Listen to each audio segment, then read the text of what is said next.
গাজীপুরের দেশি পাতিহাঁস রান্না করব, তাও আবার বরিশালের স্টাইলে।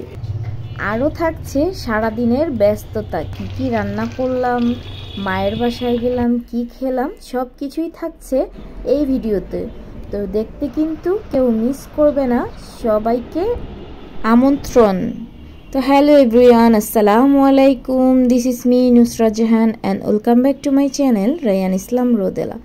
আজ আমি সকাল থেকে ভিডিওটা স্টার্ট করেছি। রোদেলার বাবা রাতে এই পাউরুটি আর বিস্কিট নিয়ে এসেছিল, তো সেটা দিয়েই মা মেয়ে আজকে সকালে নাস্তা করে নিচ্ছি। রোদেলাকে স্কুল থেকে নিয়ে এসে আমরা দুধ দিয়ে আজকে পাউরুটি খাবো, সকালে নাস্তা হচ্ছে এটাই। আর দুধটা যেহেতু গরম, রোদেলাকে একটু ঠান্ডা করে দিচ্ছি।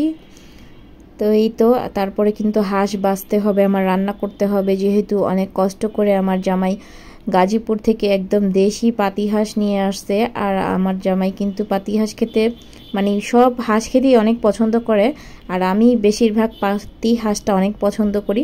তো অনেক সুন্দর করে বেছে ধুয়ে টুয়ে পরিষ্কার করে মাংসগুলোকে আমি কেটে নিয়েছি।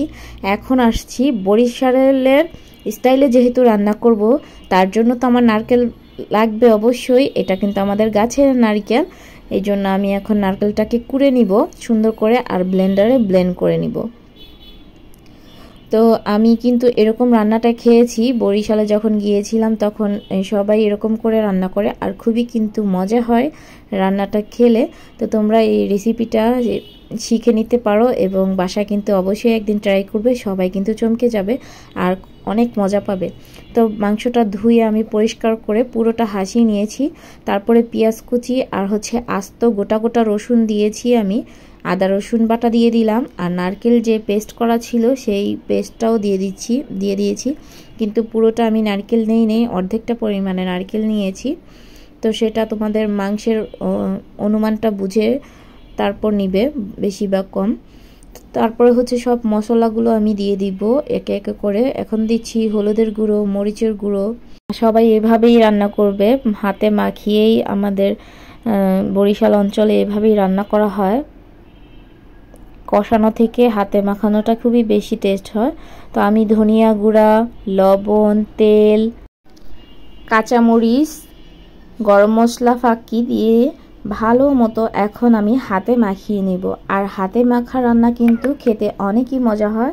তোমরা তো সবাই জানো। আর কাদের কাদের বাসা হচ্ছে বরিশাল অঞ্চলে, তোমরা একটু সবাই কমেন্টে জানাবা এইভাবে কে কে খেয়েছো। তো সুন্দর করে আমি হাতে মাখিয়ে নিচ্ছি সবগুলো মশলা দিয়ে। তারপরে হাতটা ধুয়ে একটু পানি দিয়ে দেবো, ঢাকনা দিয়ে ঢেকে সুন্দর মতো কষিয়ে নেব, যাতে করে তেলটা উপরে চলে আসে। তো অনেক কষানো হয়েছে, এখন আবার ঝোলের জন্য পানি দিয়ে দিব।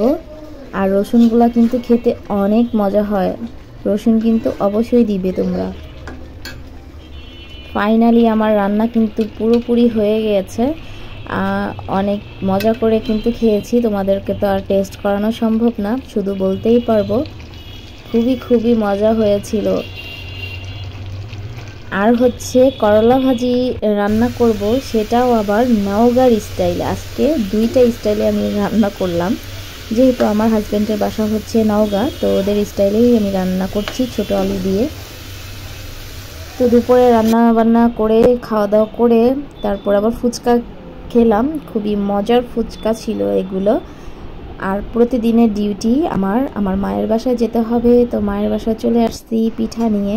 আর এই পিঠাগুলো এত সুন্দর ছিদ্রযুক্ত, মানে আমার দেখতেই ইচ্ছে করে, জাস্ট দেখতেই ইচ্ছে করে, খেতে ইচ্ছে করে না, এত সুন্দর, অনেক সুন্দর পিঠা। তারপর আবার হচ্ছে আমার মায়ের বাড়ির গাছের পেয়ারা, এগুলো কিন্তু একদম ফ্রেশ পেয়ারা, আর খেতে তো অনেক মজা হয় দেশি পেয়ারা, তোমরা জানোই। দেশি পেয়ারা খেয়ে বাসায় চলে আসছি। তো গাইস দেখো, আমি দুটো ওয়ালপেপার কিনেছি। কি করবে এখন?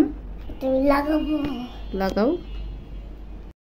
এই তো রোদেলা ওয়ালপেপারগুলো লাগিয়ে ফেলেছে, কেমন হয়েছে কমেন্টে জানাবা, খুব সুন্দর লাগছে কিন্তু। আল্লাহ হাফেজ সবাইকে।